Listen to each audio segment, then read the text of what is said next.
আজ আমি আপনাদের আদর্শ গৃহস্থ জীবন গঠনে বৈদান্তিকের গৃহস্থালির দ্বিতীয় পর্ব পড়ে শোনাব।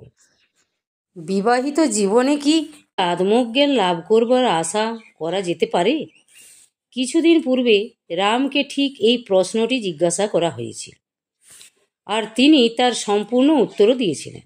আজ সোজাসুজি সেই কথা না তুলে রাম তারই আনুষঙ্গিক কতকগুলি বিষয়ের আলোচনা করবেন। কিন্তু এখনকার মতো প্রশ্নটা হচ্ছে এই: স্ত্রী, পুত্র, আত্মীয় স্বজন নিয়ে যে ঘর করছে, অর্থাৎ সোজা কথায় সংসারের একজন সাধারণ লোক কি কখনো সত্যলাভ করতে পারে, আত্মজ্ঞান পেতে পারে? একটা দিক হতেই আমরা প্রশ্নটার আলোচনা করব। বেদান্ত জিজ্ঞাসা করছেন, তরবারিতে কি শত্রু বধ করা যায়? যদি বলো হ্যাঁ, তবে গৃহী কি আত্মজ্ঞান লাভ করতে পারে? এই প্রশ্নের উত্তরে আমরা বলবো হ্যাঁ, পারে বই কি। তবে কি না, সবই নির্ভর করছে তলোয়ারটা আমরা কেমন করে ঘোরাবো বা সংসারের সম্বন্ধগুলি কেমন করে ব্যবহার করব তার উপর। একই তলোয়ার দিয়ে নিজেকে যেমন মেরে ফেলা যায়, তেমনি বাইরের আঘাত হতেও নিজেকে বাঁচানো যায়। সংসার সম্বন্ধের অপব্যবহারেও তেমনি আধ্যাত্মিক উন্নতির পথ রুদ্ধ করে মানুষ যেমন আত্মহত্যার পথ প্রশস্ত করতে পারে, আবার তেমনি তাদের যথাযথ ব্যবহারে আত্ম উন্নতির ফলে ভগবানের সাক্ষাৎ লাভ পর্যন্ত করা যেতে পারে।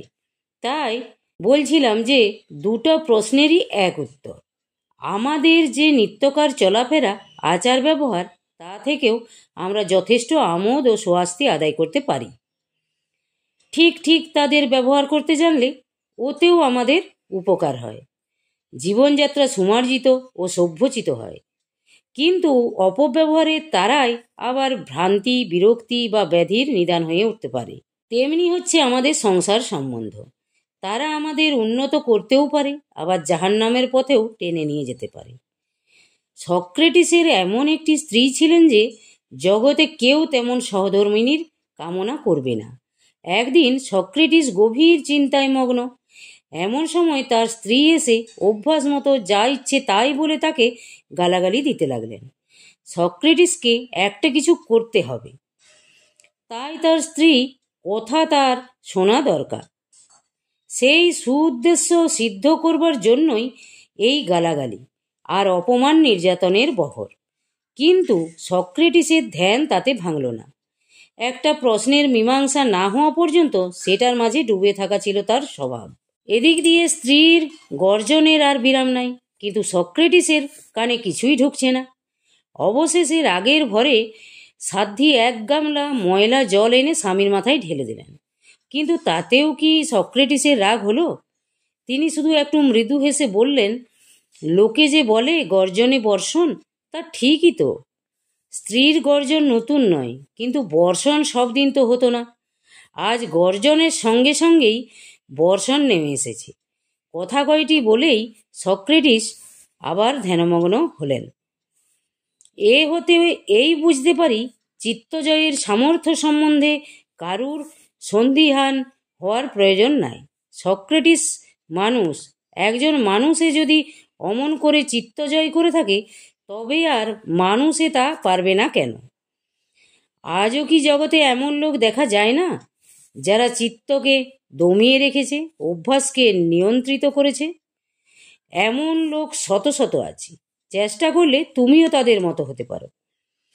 সত্য লাভ করা, ভগবানের সঙ্গে তোমার ঐক্য অনুভব করা, বিশ্বের সকলের সঙ্গে নিজেকে যুক্ত রাখা, এক কথায় আত্মোন্নতির সকল পথই সরল হতে পারে। সংসারকে বজায় রেখেও যদি তা করতে তোমার বাস্তবিক ইচ্ছা থাকে।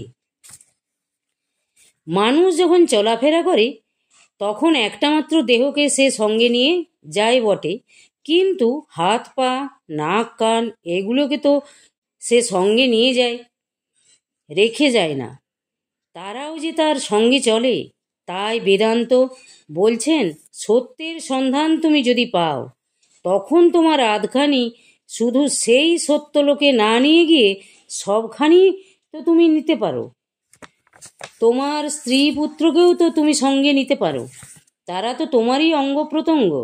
এমনি করে ভগবানের সঙ্গে তোমার ঐক্যবোধ হওয়ার পূর্বে তোমার স্ত্রী পুত্রের সঙ্গে তোমার একাত্মবোধটুকু আগে প্রতিষ্ঠিত হোক। স্ত্রী ও পুত্রের সঙ্গে যে একাত্ম হতে পারেনি, বিশ্বের সকলের সঙ্গে সে একাত্ম হবে কি করে? জয়গুরু, জয়গুরু। আজ এই পর্যন্তই। যদি আপনাদের ভালো লেগে থাকে তাহলে চ্যানেলটিকে সাবস্ক্রাইব করবেন, লাইক করবেন, কমেন্ট করবেন এবং শেয়ার করে সাথে থাকবেন। জয়গুরু, জয়গুরু।